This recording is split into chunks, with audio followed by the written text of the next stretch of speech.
יש אולי מעבר סודי בעץ או במפל, שם חבורת פיראטים לשחק תוכל, אבקת קסמים ואוצרות שמחכים להיחשף, ואם תדע את הסיסמה תוכל להצטרף.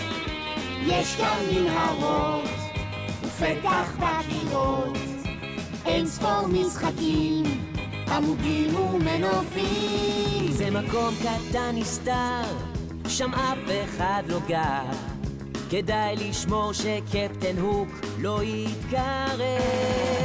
אי אפשר אותו לראות, אי אפשר אותו לראות. באמצע האוקיינוס הוא מלא במסתורים,